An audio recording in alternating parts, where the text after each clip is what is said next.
Bismillahirrahmanirrahim. Assalamualaikum warahmatullahi wabarakatuh. Alhamdulillahirrabbilalamin. Assalatu wassalamu ala asrafil anbiya'i wal mursalin wa ala alihi washabihi ajmain amma ba'du.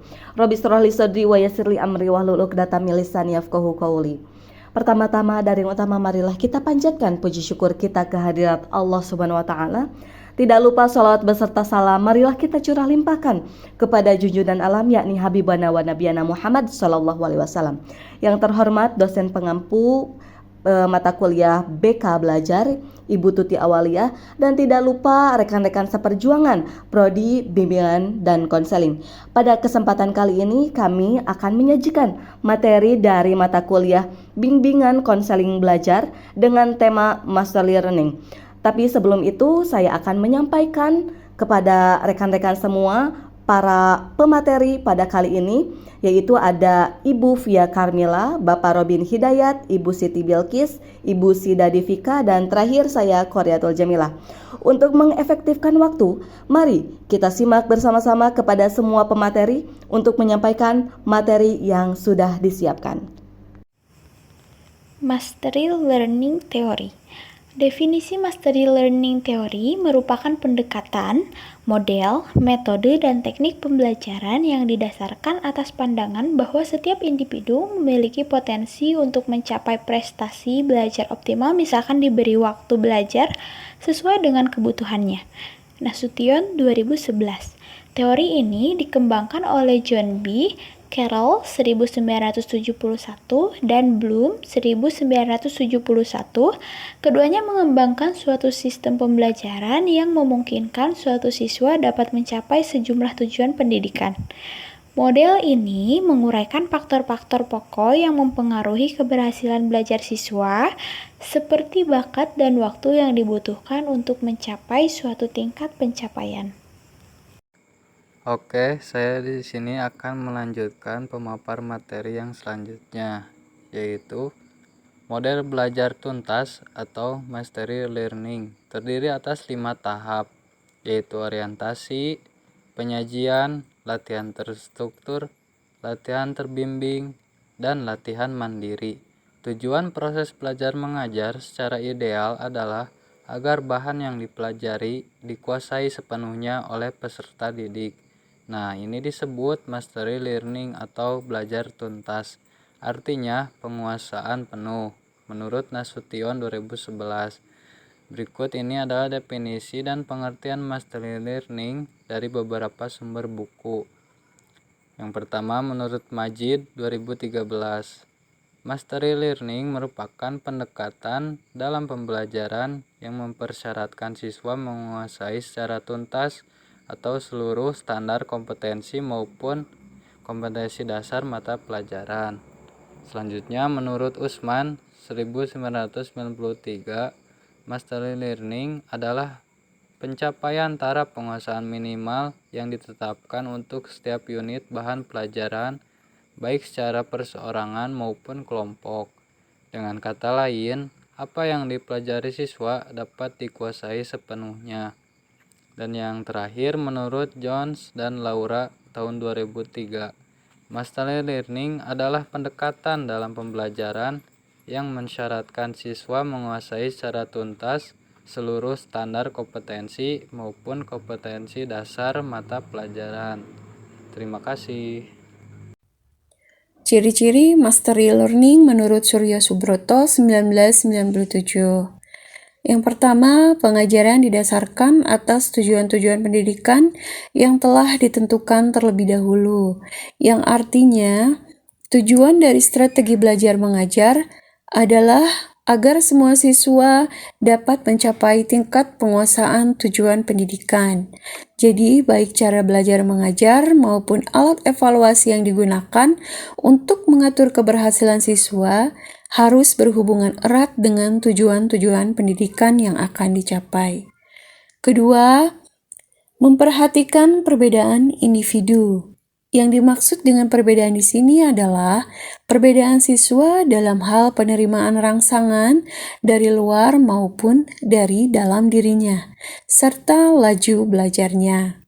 Dalam hal ini, pengembangan proses belajar mengajar hendaknya dapat disesuaikan dengan sensitivitas indera siswa.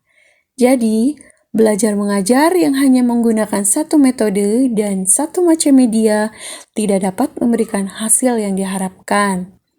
Sebaliknya, cara mengajar yang menggunakan multimetode dan multimedia akan menghasilkan proses belajar yang bermutu dan relevan. Ketiga, evaluasi. Evaluasi dilakukan secara kontinu, diperlukan agar guru dapat menerima umpan balik yang cepat, sering, dan sistematis. Jadi, evaluasi dilakukan pada awal, selama, dan pada akhir proses belajar mengajar berlangsung. Evaluasi berdasarkan kriteria mengenal dua macam bentuk, yaitu evaluasi formatif dan evaluasi sumatif. Keempat, menggunakan program perbaikan dan program pengayaan.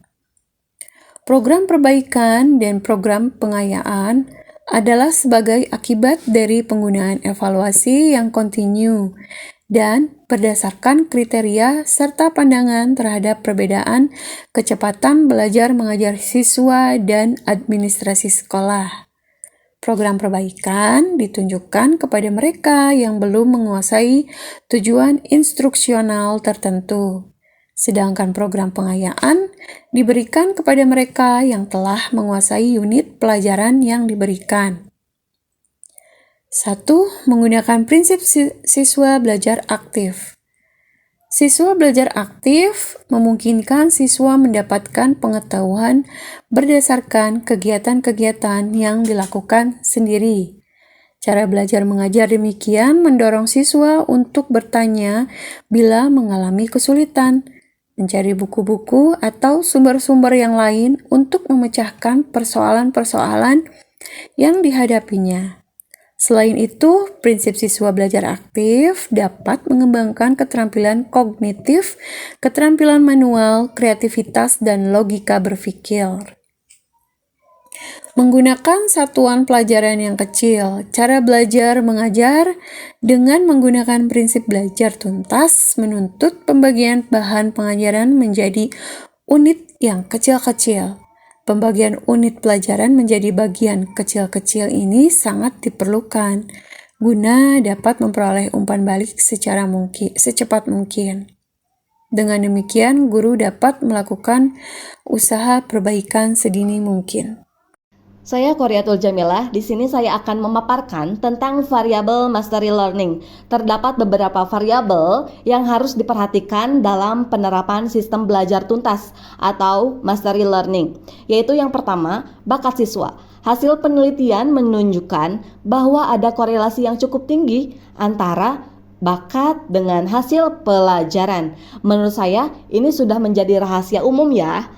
Ketika terdapat siswa dengan bakat yang bagus atau bisa juga dikatakan siswa itu pintar, maka hasil pelajaran yang akan diperoleh akan secara maksimal. Lalu selanjutnya, ketekunan belajar. Ketekunan erat kaitannya dengan dorongan yang timbul dalam diri siswa untuk belajar dan mengolah informasi secara efektif dan efisien, serta pengembangan minat dan sikap yang diwujudkan dalam setiap langkah instruksional. Jadi dengan ketekunan belajar siswa, mastery learning akan tercapai karena dengan siswa yang memiliki sikap yang tekun dan sungguh-sungguh, tentunya sesuai dengan instruksi yang sudah guru atau dosen berikan, semua pelajaran yang dapat diolah, bahkan dapat diterapkan oleh siswa dengan baik nantinya. Lalu yang ketiga adalah kualitas pembelajaran.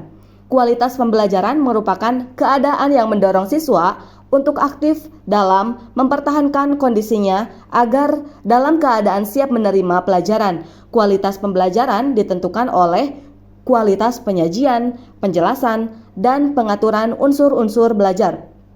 Selain dari kesiapan atau keharusan sikap siswa agar mastery learning dapat tercapai, ada juga nih sikap atau beberapa hal yang harus guru persiapkan, mulai dari penjelasan dan tugas-tugas yang disesuaikan dengan keadaan siswa, atau bahkan kita sebagai guru dapat memberikan contoh yang konkret kepada siswa kita, karena sesuai dengan namanya yaitu mastery learning, yaitu belajar tuntas, harus setuntas-tuntasnya sampai siswa tersebut bisa mengaplikasikan seperti itu. Lalu yang terakhir yaitu kesempatan waktu yang tersedia.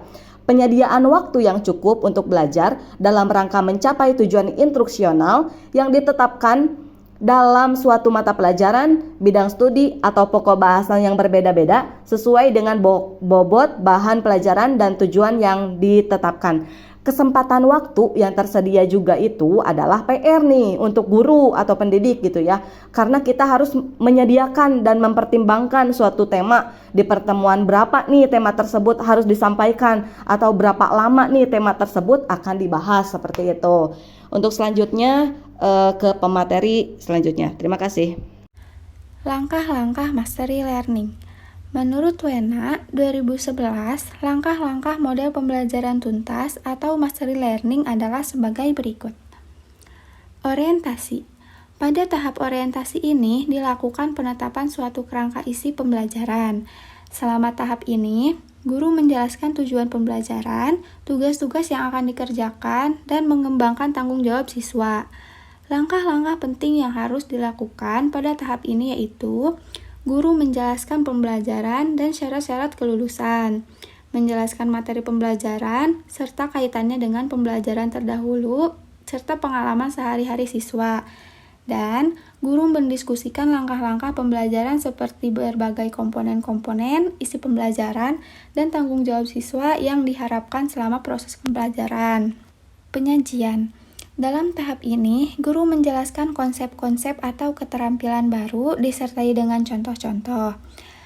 Penggunaan media pembelajaran, baik visual maupun audio visual, sangat disarankan dalam penyajian materi pembelajaran.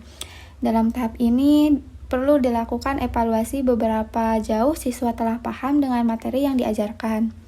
Dengan demikian, siswa tidak akan mengalami kesulitan pada tahap latihan berikutnya. Latihan terstruktur. Dalam tahap ini, guru memberikan siswa contoh praktik penyelesaian masalah, berupa langkah-langkah penting secara bertahap. Dalam tahap ini, siswa perlu diberi beberapa pertanyaan, kemudian guru memberikan balikan atas jawaban siswa. Latihan terbimbing. Pada tahap ini, guru memberikan kesempatan pada siswa untuk latihan menyelesaikan suatu permasalahan, tetapi masih di bawah bimbingan. Melalui kegiatan terbimbing ini, memungkinkan guru menilai kemampuan siswa dalam menyelesaikan tugas-tugas yang diberikan dan melihat kesalahan-kesalahan lainnya. Latihan mandiri. Tahap latihan mandiri ini merupakan inti dari strategi. Latihan mandiri dilakukan apabila siswa telah mencapai skor untuk kerja antara 80% sampai 90% dalam tahap latihan terbimbing. Peran guru dalam tahap ini adalah menilai hasil kerja siswa setelah selesai. Kelebihan dan kekurangan mastery learning menurut Mariana 2003, terdapat kelebihan dan kekurangan dalam menggunakan model belajar tuntas atau mastery learning. Antara lain adalah sebagai berikut. Kelebihan mastery learning. Kelebihan atau keunggulan belajar tuntas mastery learning yaitu 1. Pembelajaran tuntas lebih efektif daripada pembelajaran yang tidak menganut paham pembelajaran tuntas. Keunggulan pembelajaran tuntas termasuk juga pencapaian siswa yang retensi daya tahan konsep yang dipelajari lebih tahan lama. 2.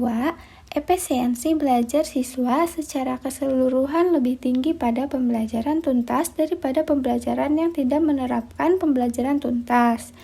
Siswa yang tergolong lambat menguasai standar kompetensi secara tuntas dapat belajar hampir sama dengan siswa yang mempunyai kemampuan lebih tinggi.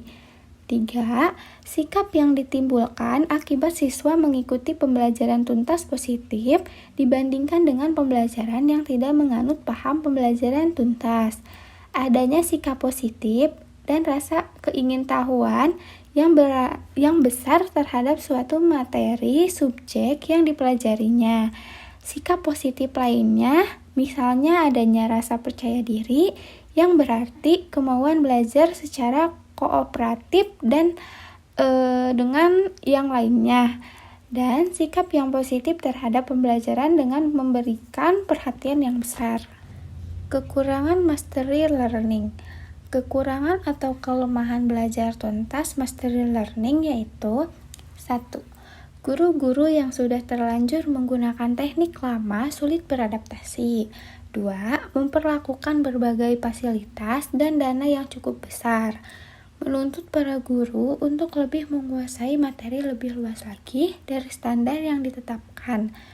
3. Diberlakukan sistem ujian UAS dan UAN yang menuntut penyelenggaraan program bidang studi pada waktu yang telah ditetapkan dan usaha persiapan siswa untuk menempuh ujian. Rekan-rekan sekalian, tidak terasa ya, kita telah tiba di penghujung acara. Pada hari ini kita sudah mendapatkan banyak ilmu tentang mastery learning dari para pemateri. Semoga ilmu yang didapat bisa bermanfaat. Amin ya Allah ya Rabbal Alamin. Dan kami ucapkan sekali lagi terima kasih kepada dosen pengampu yaitu Ibu Tuti Awalia MPD yang telah memberikan kesempatannya kepada kami untuk menyajikan materi. Saya Qoriatul Jamilah, Ibu Fia, Pak Robin, Bu Siti, dan Ibu Sida mengucapkan terima kasih banyak dan mohon maaf jika ada kata-kata yang kurang berkenan. Wallahu muwaffiq ila aqwamit thoriq. Wassalamualaikum warahmatullahi wabarakatuh.